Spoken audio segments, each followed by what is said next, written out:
Hello again, everybody. This is Dan Clouser, and welcome to the Journey My Mother's Son podcast.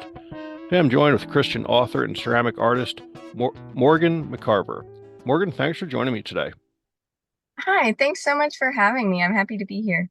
Absolutely. Looking forward to the conversation. We're going to talk a lot about your ceramic stuff, but we're also going to talk about your new book, God the Artist. So before we get started, though, just introduce yourself in your own words. Who is Morgan today? Of course, I usually say I'm a Carolina girl. I grew up in South Carolina and recently moved to North Carolina. And so now I am a potter. And like you mentioned, I'm a Christian author as well.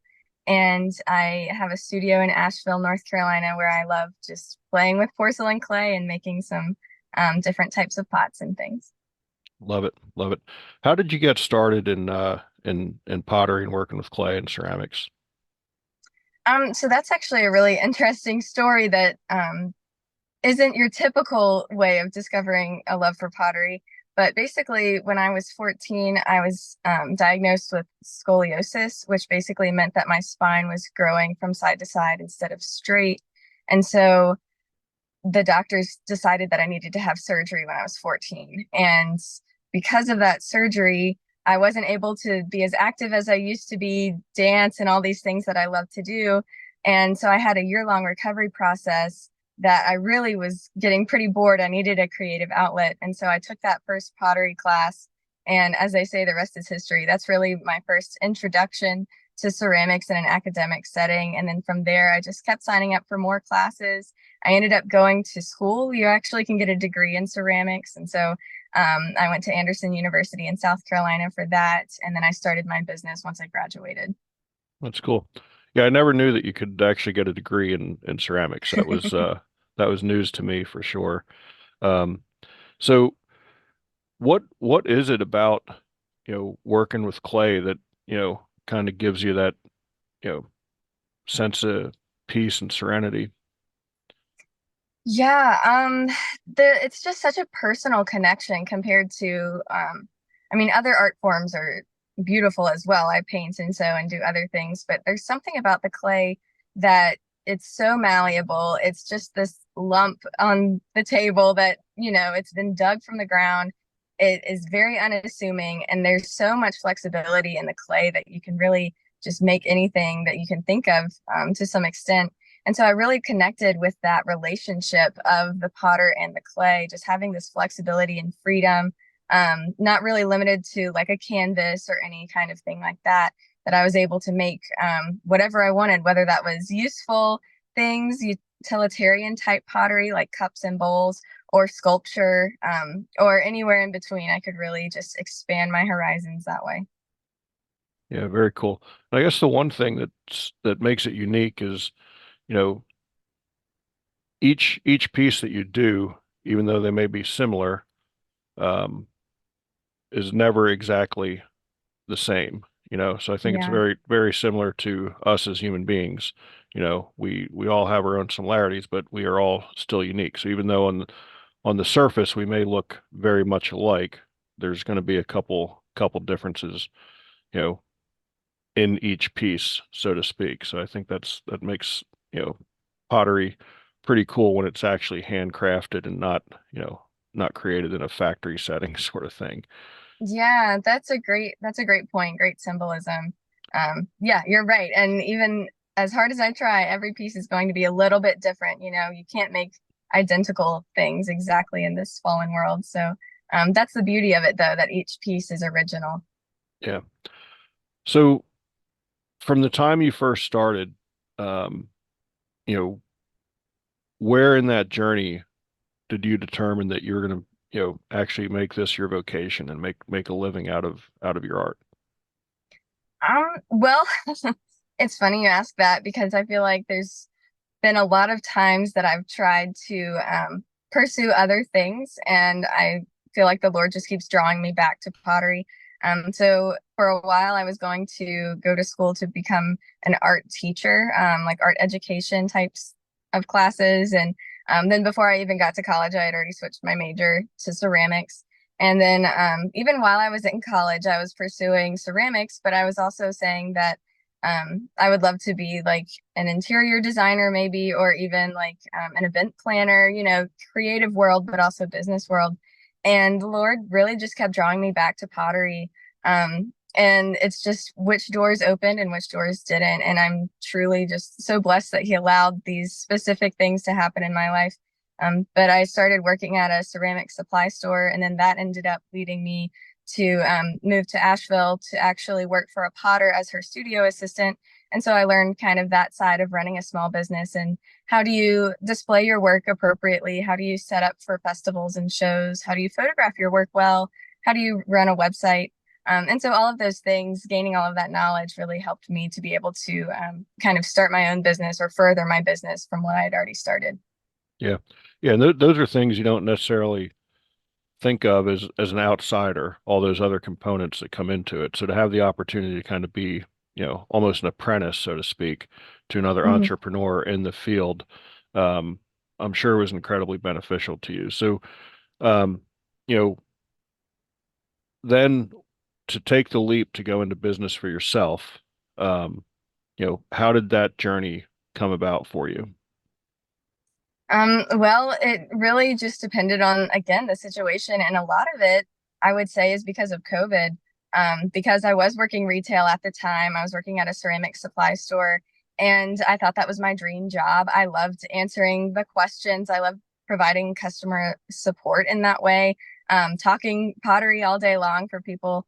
And then when COVID hit, supply chain issues were just ridiculous. And it took so long to send product, and I understand everyone was frustrated, but people were taking their frustrations out over the phone to people they couldn't see because there was no retaliation. And so for me, I really needed to get out of that type of environment and really focus on my own work. And so that's kind of, again, that's how I ended up in Asheville, and that's really what kind of jump started my business. I had the business during that time, but I hadn't really put as much focus on it until I had more free time, honestly, to be able to put the focus on it. Yeah. So with the business now, is it just creating pieces to sell, or are you also giving classes and that sort of stuff as well? I like to have a lot of eggs in a lot of different baskets. So yes, I sell wholesale. I sell on my Etsy page, through my website. And then I also have work in various different galleries around the Carolinas and Tennessee. I do festivals during show season. And then I also do teach classes, make custom orders as well. And so I don't like to get bored. So I like to have a lot of different things going to keep me entertained. Yeah, I've seen your schedule on your website, and yeah, you're not going to get bored. You got a lot of stuff, a lot of Yep. stuff going on for sure. And again, all of those, are unique in their own way. But at the end of the day, there's that common theme of, you're displaying your art. Are there any of those that you prefer doing more than others? Like, is it festivals, galleries? The teaching component, is there one that rises above the others? And if so, why? My favorite probably would be I have a week-long residency in Blowing Rock, North Carolina that I've been invited to for the past 2 years, and I actually just got invited back, and so I'll be going up again this year. It'll be the last week of May, and that's probably my favorite week. I honestly, my favorite week out of the summer, but really out of the year, just because I get to go up to a completely different location. It's about an hour and a half to 2 hours north of where I live. And so it's a beautiful location, beautiful scenery, different weather than I'm used to, and I get to transform this old house that was built in the 1890s, and it's now a gallery space. And so I completely transformed that with my pottery. And then for that week, I'm up there selling my pots. Meeting new friends, new faces who are coming to visit, and then also catching up with previous clientele for the past couple of years who recognize my work and they've become collectors. And so that's just a really, really unique opportunity that for that one week, I kind of get to highlight my pots and sell in a unique destination. And then, the rest of the year, I'm working towards building up that inventory to go back to Blowing Rock, essentially. Yeah, very cool. So with your classes, are they for experienced potters? Are they, complete newbies can come in there and never touched a wheel before, or are there different levels? Yeah, with my classes, it really just depends on who wants to take a class. I'm available to teach multiple different things, and so I have done classes for brand new people who have never touched clay before. I recently did a class through my church for students, actually. So it was middle and high school students who had never thrown on the pottery wheel before, and so watching them get to experience it and see that childlike joy, it honestly just kind of renews my joy in the process as well, watching them experience these things for the first time. And then I've also got a group of ladies coming in on Wednesday nights who are reading through my book. And then they also, while they're reading through for 6 weeks, they come to my studio and they also make pots. So they're reading about these processes and techniques, and then they get to experience the exact things I talk about while they're in the studio. And so things like that. But I've also taught more technique type, more advanced type classes, whether that's slip casting, plaster mold making. There's a variety of different things. And I really just enjoy problem solving. So I'm open to pretty much any classes where someone wants to just learn something and figure out how to solve a problem, make something they've never made before. I think that's just really fun. Yeah, I love it. You actually already answered my what would have been my next question when you talked about seeing, you know, kind of that, childlike joy of someone new working on the wheel, how it, also reignites your joy of the craft as well. And I mean, I did pottery in ninth grade art class, and I do remember just how enjoyable it was. Like you said, just kind of being able to mold it the way you wanted to, and like you said, you're literally starting with this, lump of dirt that came from the earth, and are now creating, something from that. And I think that's pretty cool. So just talk a little bit more about, you know, how seeing others find that joy in the craft inspires you and kind of keeps your flame, fans your flame, so to speak. Yeah, a lot of times in the studio, I'm cranking out work for something, whether that's a gallery or a solo exhibition or a festival coming up, or just restocking in the spaces where I sell work. And so it becomes, in a way, mundane, just doing repetitive things over and over, whether that's, glazing 30 cups at a time or whatever that might be. And so I get into this rhythm that I really appreciate. I'm alone in the studio, but I also kind of forget those little beautiful moments that are really what brought me into ceramics. So especially when someone glazes a piece and then they put that in the kiln and they get that piece back and the glaze looks completely different than they thought it would. And it's all shiny now and food safe and it feels smooth to the touch. Just seeing their excitement for that, just seeing how they made a finished piece that could last, for centuries. Clay is very durable. Watching their excitement for that just reminds me of how amazing this process really is, where you take, like you said, a lump of dirt, essentially, very unassuming, and you make something out of it. And then you stick it into the kiln and it heats up to over 2000 degrees. Sometimes, I forget, like, that's an amazing chemical process. There's a lot of chemistry that goes into that. And I've made my own glazes, so I do understand like the formulas and everything behind that. But I don't think about that every time. Once I've got it, I'm good. So then to watch them get excited about this amazing chemical transformation that their pieces are going through, it just makes me excited all over again. And likewise, trying the wheel for the first time, it's not as easy as it looks. And so when a student gets on the wheel and they're experiencing that for the first time, the wheel's spinning fast, the clay is, doing its thing. They're trying to control their body to appropriately shape the clay. Again, it's a lot of a learning process for them, but a learning process for me to figure out how can I best serve them to make what they want? How can I assist them and also give them the freedom that they need to make what they want? But to do it successfully. And so that's a lot of challenge, but it's a lot of fun too, to be able to meet the needs of each student specifically. Yeah.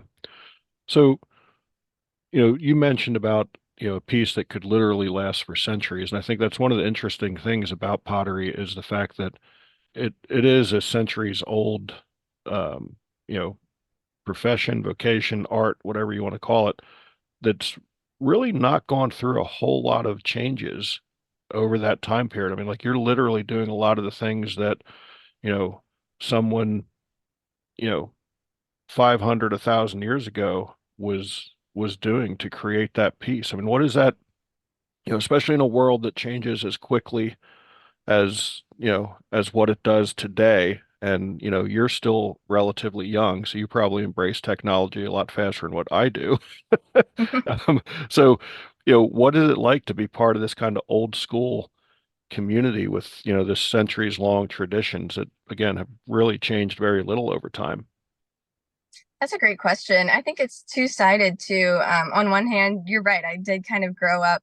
I'm like, the youngest of the millennials. So I was growing up during that tech boom. And so I am used to that instant gratification of I want this now. I want this finished as quickly as possible. I'm ready to go on to the next thing. And so that does come out in the studio, and I have to work on my patience. The kiln can only fire so quickly. And so there are things that I have to work on in that way. But also, it is really beautiful to just go into the studio and, for the most part, not really need any electricity. I've got the lights on or maybe a fan on or something, and my kiln is electric. But a lot of my work is with molds, which goes back to like the 1700s, making plaster molds and casting my work in that way. And just following kind of in those footsteps of my ancestors, so to speak. All of us humans share that identity of learning something and carrying on a tradition. And so while this wasn't passed down to me through my family tree, I'm still part of a collection of artists who are making work. And so thinking about that and thinking about carrying on these traditions is really powerful. Because if we don't, then everything will be mass produced, like you mentioned. And so it's important, I think, to focus on that and remember things take time. Beauty takes time. Flowers growing, that takes time. Nature naturally has seasons and cycles. And so I actually try to order my studio in a similar kind of cyclical pattern and cycles, where I'm, making more work at some months than others. I'm focusing on my website design, being more still on other times. Designing new things. I have specific times for that. I'm not trying to do everything all at once, because there's no way that will happen. It's very important to remember the process and to use it to your advantage, so to speak. Yeah, yeah, very cool. How big is your studio? So my studio is really unique. I actually share a space with several different other artists. There's probably about 15 of us in there. So my little section is like 10-foot square, and then we share community like kiln space, and there are some tools that we can share. But for the most part, my studio is my space, and my tools are my tools. So it's really beautiful in that way. I know what I'm coming into. I know that I can keep my studio clean, which is really important with the white porcelain I work with. It can't mix with other clays. So I have my own personal space, but then I'm also in this community where we're constantly, encouraging each other, bouncing ideas off of each other, showing new work to each other, getting feedback. And so in that way, I'm not really alone, which is such an encouragement to be able to be surrounded by all of this inspiration as well. Well, you're always one step ahead of me here, because that was going to be my next question is what is it like to then be, not knowing that that was your studio setting? Because again, I think community is something that's important to all of us. Even with my wife and I traveling the way we do, like we're still really part of this unique RV community. I mean, just Mm. over the past couple of weeks, we've been able to get together with some of our other, full-time RV friends who, happen to be in the same place as we are. And it's always, you know, encouraging and inspiring just to kind of get together with that community. So, um, that having that community of artists to be able to pull from, um, you know, what are some of the major benefit? I mean, again, I know a lot of times art is something that is, created by yourself and in a solo environment, but yet the importance of that community you still got to go back to. So kind of having the best of both worlds, how has that benefited you? Yeah, it's been really amazing. And I think part of it is just the pottery community in general is very helpful. And so we don't really gatekeep anything. We're constantly talking about a festival that we sold really well at and encouraging other people to apply to this exhibition or whatever it might be. I think it's a beautiful community in that way. And I think we recognize that our work is so different that we're not really competing for the same clientele, so to speak. And so I think we do feel more free in inviting friends to do shows with us and, participate in other things. So that can be really fun. Even just, sharing glaze recipes, sharing, oh, this clay didn't really work out for me. If anyone wants some, try it. I'll leave it in my studio. Feel free to grab some. And so in that way, it is really beautiful. And then at the end of the year, we actually have a community studio sale where we open up the community and we are all selling our work. And so we get to kind of see everybody's finished products and then make some money, which is also really nice. But to just have that space to be able to talk to fellow potters, whether that's complaining about a challenge you can't figure out or sharing a success. I think that's really powerful to just have that community that you're able to talk to who understands and relates to what you're working on and your experiences in the studio. Yeah, I think one of the things that you said there is very important where you talk about there's not really this, gatekeeping or competition. And that's something I've found even in the podcast community. Like I love having other podcast hosts as guests on my show and vice versa, because again, it's this community of lifting up. And I think that's something that the world lacks today. Again, we're Mhm. always in such, competition and always a race to the top that we lose sight of the fact that if we actually just build each other up a little bit more, it helps everybody in a, very broad uh, way. So to hear that community is like that as well, where you're able to kind of share, quote unquote trade secrets and stuff like that without being, concerned that you may lose something, to understand that if you both gain, um, it benefits everybody in the room, so to speak. So, Exactly. you know, how refreshing was that? I mean, did you know, as you became part of this, community, even before the actual community you're in now, but as you just got more involved in your art, um, and seeing how other artists just lifted each other up, what was that like for you as you kind of went through that journey? Yeah, specifically, starting kind of in college, it was really encouraging to be around other artists in that time. And I was taking other classes. I took a lot of painting classes that I enjoyed. And then moving forward, kind of seeing, especially after I had been there for the 4 years, kind of coming out on my senior year, seeing how other artistic communities don't always do that.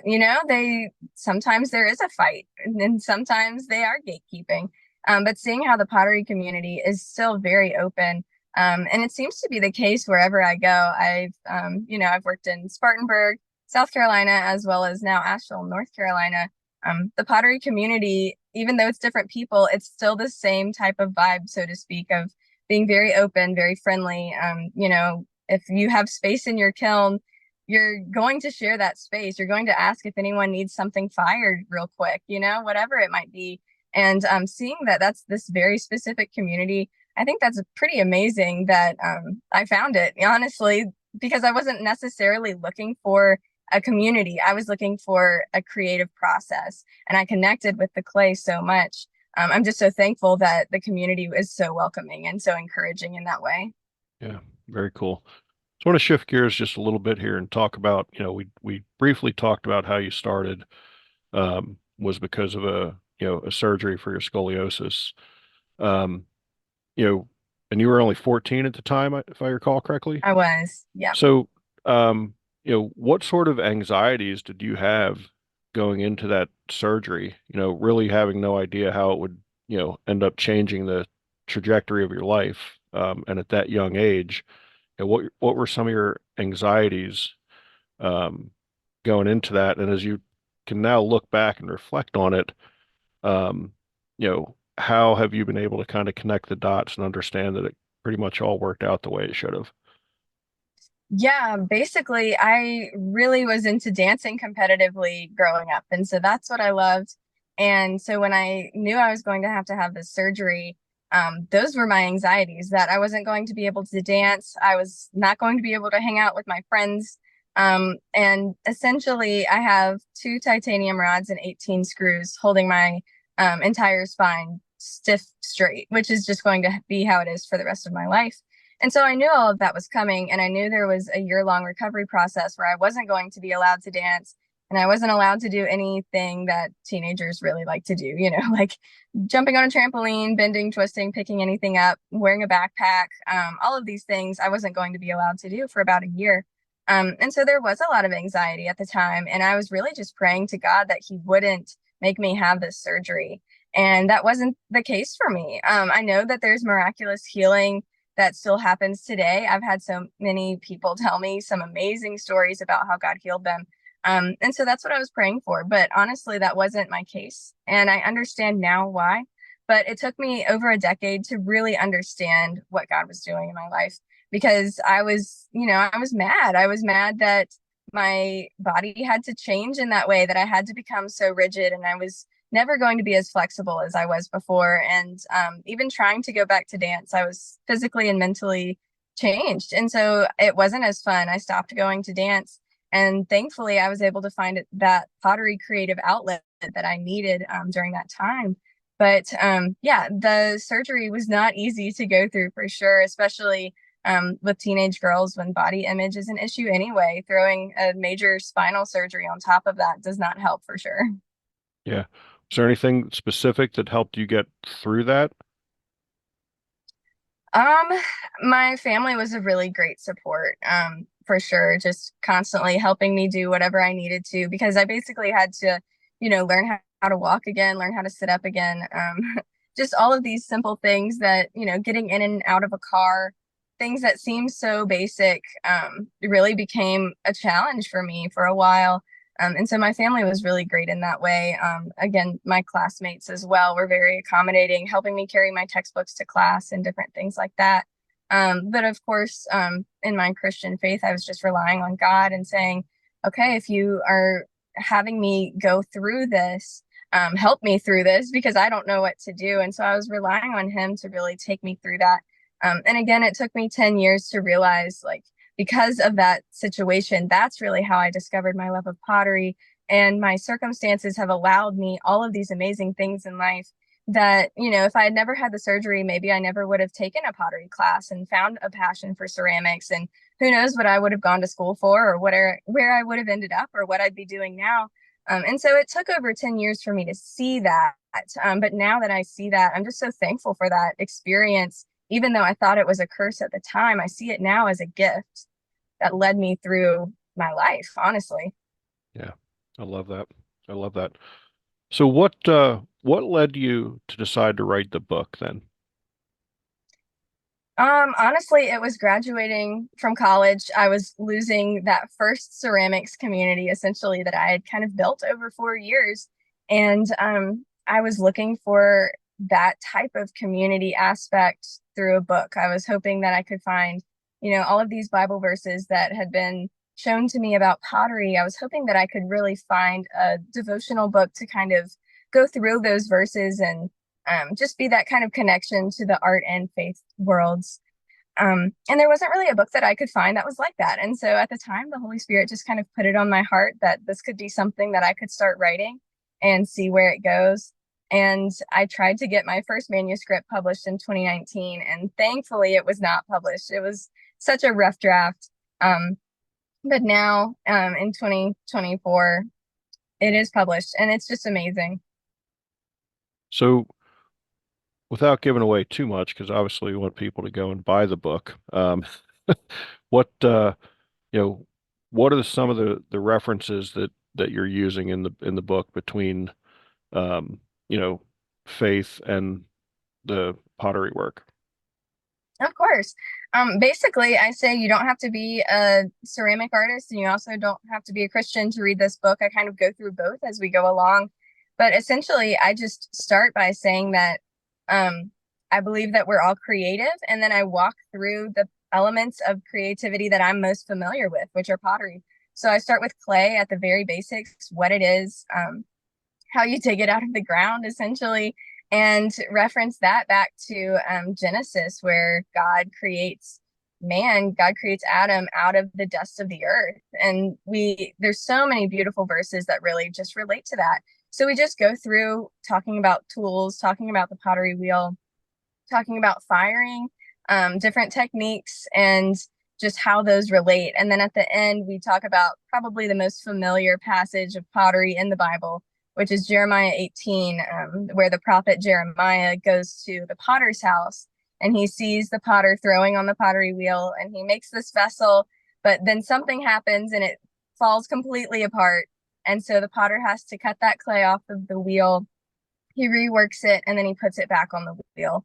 And to me, that story just resonates so much because it is honestly, it seems like a symbol for my life as well. Just that redemption of I was loving dance and then my world fell apart when I had that surgery. And so just like the first pot, I was doing great. And then something happened in my life. I crumbled, my life fell apart when I had that surgery.